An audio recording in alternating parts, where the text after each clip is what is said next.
નમસ્કાર દર્શક મિત્રો, આરએસપી ન્યૂઝનું હાર્દિક સ્વાગત છે। હું છું પ્રદેશ જહાની મકવાના। વિસ્તાર કરતા પહેલા નજર કરતા મુખ્ય સમાચાર પર। ભરૂચ તાલુકાના નવેઠા ગામે વણકર સમાજનો સન્માન સમારંભ યોજાયો। સમાજના મોટા પ્રમાણમાં આગેવાનો જોડાયા। દોરા ગામે ડીપીમાં થાંભલાના ઇલેક્ટ્રિક વાયર સાથે છેડછાડ કરનારને કરંટ લાગતા ઘટના સ્થળે મોત। અંકલેશ્વરમાં સરકાર દ્વારા 150 જેટલી બસની ફાળવણી થતા નવી બસોનું પ્રસ્થાન કરાવ્યું। શાળા અને કોલેજે જતા વિદ્યાર્થીઓ માટે રાહતના સમાચાર। અંકલેશ્વરનું પરિવાર યુવતીનું મોત થતા અંતિમ સંસ્કાર માટે પૈસા ન હોવાના કારણે યુવતીના મૃતદેહને હોસ્પિટલમાં તડછોડ્યો। પોલીસ કર્મીઓ આવ્યા મદદે। ડ્રગ્સની જૂઠી વાર્તા મુદ્દે ચૈતર વસાવા સામે કંપની સત્તાધીશોએ પોતાની પ્રતિક્રિયા રજૂ કરી આક્રોશ ઠાલવ્યો। નવાપુર ખાતે કેમ્પિંગ માર્ગદર્શન ડોક્ટર ટીએમ ઓનકારે આપ્યું હતું। નવાપુરા ખાતે ભાજપ નગરપાલિકા ચૂંટણી અંતર્ગત 30 નવેમ્બર 2025ના રોજ સાંજે 7 થી 9 કલાક સુધી એક વિશેષ કેમ્પિંગ કાર્યક્રમનું આયોજન કરવામાં આવ્યું હતું। આ કેમ્પિંગનું માર્ગદર્શન ડોક્ટર ટીએમ ઓનકાર સ્થાપક તથા અધ્યક્ષ international human rights protection council નવી દિલ્હી દ્વારા આપવામાં આવ્યું હતું। આ કાર્યક્રમ દરમિયાન મતદાતાઓએ લોકશાહી મૂલ્યો, માનવ અધિકારો તથા ચૂંટણી પ્રક્રિયામાં સક્રિય ભાગીદારી અંગે વિસ્તૃત માહિતી આપવામાં આવી હતી। સ્થાનિક નાગરિકો, કાર્યકર્તાઓ અને ભાજપ સમર્થકોની મોટી સંખ્યામાં હાજરી રહી હતી। આ કેમ્પિંગ દરમિયાન ચૂંટણી પૂર્વે જાગૃતિ ફેલાવવાનો અને નાગરિકોને તેમના અધિકાર અને ફરજ અંગે માહિતગાર કરવાનો ઉદ્દેશ રાખવામાં આવ્યો હોવાનું કહ્યું હતું। ऐसे लोगों के हाथ में दे देंगे जिनके पास ना तो दिशा है, ना कोई सपने हैं, ना कुछ करने की शक्ति है। इसलिए आज मैं आपको यही कहना चाहता हूं कि आप जाने से पहले एक हम संकल्प लेंगे और कहेंगे कि जो भटक गए उनको भी लाएंगे और हम चाहेंगे कि आने वाले दिनों में हम चाहेंगे कि नवापुर में हर वार्ड में कमल खिलना चाहिए, कमल खिलना चाहिए और कमल ही हमारे इस भविष्य को आगे लेके चलेगा। मैं आपको कहता हूँ, शिक्षा का क्षेत्र हो, गरीबी की क्षेत्र हो या कोई भी ऐसा क्षेत्र है जो हमारे पहले मेरे से वक्ताओं ने कहा है, कहीं एक बगीचा भी नहीं है, कई जगह अच्छी रोड भी नहीं है, कहीं यहाँ पानी का सुविधा ही नहीं है और ऐसे के लिए वो इस विकास में आपके साथ में कंधे से कंधे मिलकर और वो चाहते हैं कि हम विकास करें और विकास की भूख लेकर वो आपके बीच में आए। और मैं चाहता हूं आने वाले दिनों में और अगर आप विकास चाहिए तो वोट देकर उन्हें पीछे दिलाइए। कहने का तो बहुत कुछ है लेकिन समय नहीं है, लेकिन मैं आपको यही कहना चाहता हूं कि आगे हम समय न गवाए, लेकिन आपके पास मोबाइल है, आपके पास आप पर्सनली लोगों से मिलिए, बात कीजिए और जाइए और बताइए। और आप मैं कहना चाहता हूं कि उन्हें कहिए आप हमारे साथ शामिल हुए, आपका वोट खराब ना करें। अगर मैं आपको कहता हूं, हाँ सेंटर की सरकार हो, राज्य की सरकार हो, डबल इंजन की सरकार है और वही सरकार आपकी नैया को पार करेगा। इसलिए बहनों, भाइयों, आप कोई भी धर्म मानते होंगे, लेकिन मैं आपको कहता हूं हर एक समाज के अंदर विकास चाहिए, हर एक समाज के अंदर हमें क्या लेकर चलने वाला चाहिए, सबका साथ, सबका विकास। अगर नारा दिया है तो जनता पार्टी का हम देखते हैं और जनता पार्टी ऐसी सरकार है जो आपको दुख में, आपके हर तकलीफ में खड़े हैं और समाज की जो समस्या है ये हमारी पार्टी की समस्या है। અંકલેશ્વર જીઆઈડીસી વિસ્તારમાં જાહેર માર્ગ ઉપર બાઇક ચાલક જોખમી સ્ટન્ટ કરતો હોવાનો વિડીયો સોશિયલ મીડિયા પર વાયરલ થયો છે। અન્ય વાહન ચાલકોનું જીવનું જોખમ ઊભું થાય તે પ્રકારે 2 વ્હીલર વાહન ચાલક સ્ટન્ટ કરતો હોવાના વિડીયો વાયરલ થયા છે। ટ્રાફિકના નિયમોનું પાલન કરાવતી પોલીસ આવા સ્ટન્ટબાજીઓ સામે કાર્યવાહી કરે તેવી માંગ ઉઠી ગઈ છે। અંકલેશ્વર જીઆઈડીસી વિસ્તારમાં જોખમી રીતે બાઇક ચાલકના સ્ટન્ટ વિડીયો વાયરલ થઈ ગયા છે। આદિવાસી સમાજના વિકાસની મોટી મોટી વાતો વચ્ચે એક લાચાર અને ગરીબ શ્રમજીવી પરિવારની કરુણ પરિસ્થિતિ સામે આવી છે।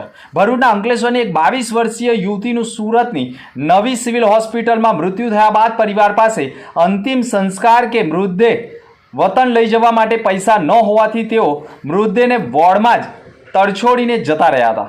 જોકે આ સમયે સિવિલ હોસ્પિટલ ચોકીના જવાનો શ્રમિક પરિવારની મદદે આવ્યા હતા અને માનવતાનું ઉત્તમ ઉદાહરણ પૂરું પાડ્યું હતું. અંકલેશ્વર સ્વાગબારા ફાટક પાસે રહેતી 22 વર્ષીય કાજલ મહેશ વસાવા એક મહિના પહેલા અકસ્માતનો ભોગ બની હતી અને વધુ સારવાર માટે 18મી નવેમ્બરે સુરત સિવિલ હોસ્પિટલમાં દાખલ કરવામાં આવી હતી. 26મી નવેમ્બરે કાજલનું અવસાન થયું હતું. મૃત્યુ બાદ પરિવારના સભ્યો તેને વોર્ડમાં તડછોડીને જતા રહ્યા હતા. હોસ્પિટલના ડોક્ટરોએ સિવિલ ચોકીના પોલીસને જાણ કરી હતી. અંકલેશ્વર પોલીસને જાણ થતાં તેઓ શ્રમિક પરિવારને શોધી કાઢી સિવિલ આવવા માટે ભાડું આપ્યું હતું. જ્યારે પરિવારના સભ્યો હોસ્પિટલ આવ્યા ત્યારે પોલીસે તેમને મૃતદેહ તડછોડીને જવાનું કારણ પૂછ્યું ત્યારે પરિવારના સભ્યોએ હૃદય કંપાવી દેતી વાત કરી હતી. અમારી પાસે તેના અંતિમ સંસ્કાર કરવા કે મૃતદેહ ઘરે લઈ જવા માટે પૈસા નથી. સિવિલ પોલીસ ચોકીના કોન્સ્ટેબલ લક્ષ્મણ વસાવા સાંભળીને ગદગદી ઉઠ્યા. તેમણે પણ આ શ્રમજીવી પરિવારને મદદ કરવાનું નક્કી કર્યું અને આદિવાસી સમાજના પોલીસના વોટ્સએપ ગ્રુપમાં મેસેજ પહોંચાડ્યો. મેસેજ વાંચીને પોલીસ જવાનું હૃદય પીગળી ગયું અને તેઓએ તુરંત જ ફાળો એકઠો કર્યો. કાજલના અંતિમ સંસ્કાર અને એમ્બ્યુલન્સ સહિતના ખર્ચ માટે 35,000 રૂપિયાથી વધુની રકમ એકત્ર કરવામાં આવી હતી. રકમ ઉપરાંત સમાજના સેવાભાવી પ્રદીપ વસાવા અને તેમના મિત્રો તેમજ ગોડોદરા પોલીસ મથકના રાકેશ વસાવા સહિતના લોકોએ સ્વૈચ્છિક સેવા આપીને યુવતીનો મૃતદેહ અંકલેશ્વર પહોંચાડ્યો હતો. એક સેવાભાવી એમ્બ્યુલન્સવાળાએ તો ભાડું લીધા વગર જ મૃતદેહ ઘરે પહોંચાડ્યો હતો. પોલીસની આ સેવા જોઈને યુવતીના પિતાની આંખમાં આંસુ આવી ગયા હતા. તેમણે ગદગદિત થઈ ગયા હતા અને કહ્યું હતું, મેં આશા છોડી દીધી હતી, પરંતુ આ દૂતોએ મારી પુત્રીની જરૂરી વિધિ પ્રમાણે અંતિમ સંસ્કાર કરવામાં મદદ કરી છે. આમોદ તાલુકાના દોડા ગામે આજે હૃદય કંપાવી નાખે તેવી દુર્ભાગ્યસભર ઘટના સામે આવી છે. ડીપીના થાંભલાના ઇલેક્ટ્રિક વાયરને ચેડા કરવાની કોશિશ દરમિયાન યુવાન દિનેશ ઉર્ફે બાલુ વિનોદ રાઠોડનું ઘટના સ્થળે જ કરુણ મોત થયું છે. દોડા ગમણાંદ રોડ ઉપર આવેલા ઇલેક્ટ્રિક પોલ પર ચડતી વખતે અચાનક જીવંત વાયર સાથે ચોંટી જતા દિનેશને તાત્કાલિક કરંટનો જોરદાર ઝટકો લાગ્યો હતો, જેના કારણે તેઓ લાઇન ઉપર જ ચોંટી ગયા હતા અને બચાવનો કોઈ મોકો જ બાકી રહ્યો ન હતો. લોકોએ તેને ઘટના સ્થળથી બહાર ઉતારીને હોસ્પિટલ ખાતે ખસેડવાની કવાયત કરી હતી. જોકે તેનું ઘટના સ્થળે જ મોત થયું હતું. ભરૂચ પાંજરાપોળ ખાતે ગીતા જયંતિ અને મોક્ષદા એકાદશી નિમિત્તે ભગવાન ગીતાની ઉપર પ્રોગ્રામ રાખવામાં આવ્યો હતો. આ કાર્યક્રમમાં senior advocate Rogesh Desai, Pinakin Kansara, advocate Shraddhaben Biniwala, advocate Vishwa Hindu પરિષદના જિલ્લાના મંત્રી રાહુલ પટેલ, બિપિન ભટ્ટ, સહ ટ્રસ્ટી મહેન્દ્ર કંસારા અને ભરૂચના જાણીતા શ્રોફ અને પાંજરાપોળના ટ્રસ્ટી શાંતિભાઈ શાહ આ પ્રસંગે ગીતાનો 12મો અને 18મો અધ્યાય ઋત્વીબેન જોશી અને શ્રેયાબેન જોશી દ્વારા કંઠસ્થાન મોઢે બોલાવવામાં આવ્યો હતો અને આ પ્રસંગે બાળકોએ પણ તથા અન્ય લોકોએ કૌશિક મહારાજ દ્વારા ગાય માતાની પૂજા અર્ચનાનું પણ આયોજન કરાવ્યું હતું. ભરૂચ જિલ્લામાં શિયાળાની ઋતુ શરૂ થતાં શાળામાં અભ્યાસ કરતા બાળકોને એક જ કલરના કે શાળાની પસંદગી સ્વેટર પહેરવા માટે શાળાના સંચાલકો થકી દબાણ ન કરવામાં આવે તેના માટે ભરૂચ જિલ્લા શિક્ષણ વિભાગ થકી દરેક શાળાને પત્ર કરી જાણ કરવામાં આવી છે. કેટલીક વખત શાળાઓ થકી તેમની પસંદગીની દુકાનમાંથી જ વાલીઓને ગરમ કપડાં બાળકોને ખરીદવા માટે દબાણ કરવામાં આવતું હોય છે, જેના કારણે વાલીઓ પર આર્થિક ભારણ વધતું હોય છે.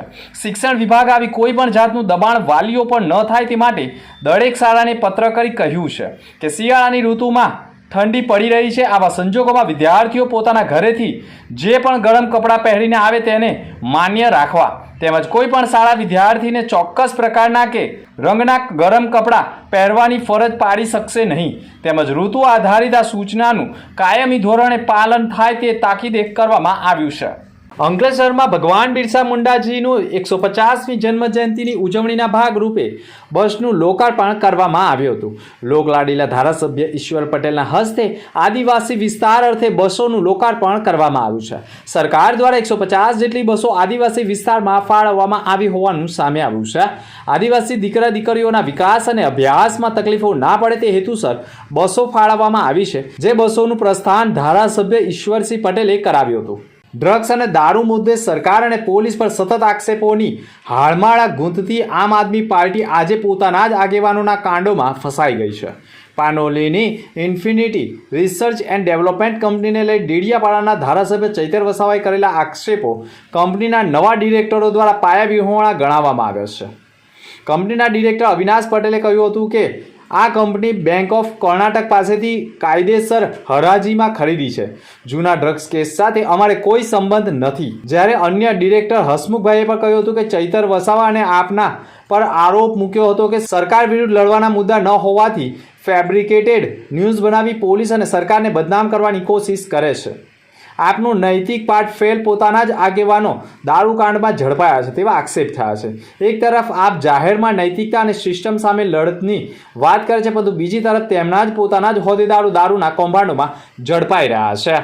એ બાબતમાં તો એ જે ન્યૂઝ છે એ સત્યથી વેગળા છે અને કયા આશયથી એમણે આ જે સમાચાર ફેલાવ્યા છે એ તો એમને જ ખબર. કહી શકાય કે કોઈક રાજકીય સ્ટન્ટ હોઈ શકે એનો આશય આજે સરકાર પ્રતિ જ્યારે એની પાસે કોઈ એવો મુદ્દો નથી લોકના સાચા પ્રશ્ન રજૂ કરવાનો, ત્યારે આવા ફેબ્રિકેટેડ ન્યૂઝ ઉભા કરી અને પ્રશાસનને બીજા ગેરમાર્ગે દોરવાનો એનો આશય હોઈ શકે. શું આપનું? હસમુખભાઈ. કંપની સાથે આપ કઈ રીતે જોડાયેલા છો? અમે આમાં સીધા ડાયરેક્ટરના હોદ્દેથી. ભરૂચ તાલુકાના નવેઠા ગામે સમસ્ત વણકર સમાજ ટ્રસ્ટ ભરૂચ દ્વારા તેજસ્વી તારલાઓનો સન્માન સમારંભ તેમજ અપરિણિત યુવક યુવતીઓનો પસંદગી મેળો યોજાયો હતો. આ કાર્યક્રમમાં પ્રમુખ પદે મા મણિબા સાર્વજનિક ચેરિટેબલ ટ્રસ્ટના સ્થાપક તથા સમાજસેવક ધનજીભાઈ પરમાર ઉપસ્થિત રહ્યા હતા. જ્યારે મહેમાન તરીકે ડિસ્ટ્રિક્ટ બેંકના મેનેજિંગ ડિરેક્ટર અજયસિંહ રણા, દહેજ ઇન્ડસ્ટ્રીયલ એસોસિએશનના સેક્રેટરી બળદેવ આહિર, સમાજ આગેવાન ચંદ્રકાંત સેલત, કનુ પરમાર, રાજેન્દ્ર સુતરિયા, અંગાળેશ્વરના મહેશ પરમાર તેમજ ભરૂચના પૂર્વ સભ્ય મનહર પરમાર અને સમાજ ટ્રસ્ટના પ્રમુખ કાંતિભાઈ પરમાર વિશેષ ઉપસ્થિત રહ્યા હતા.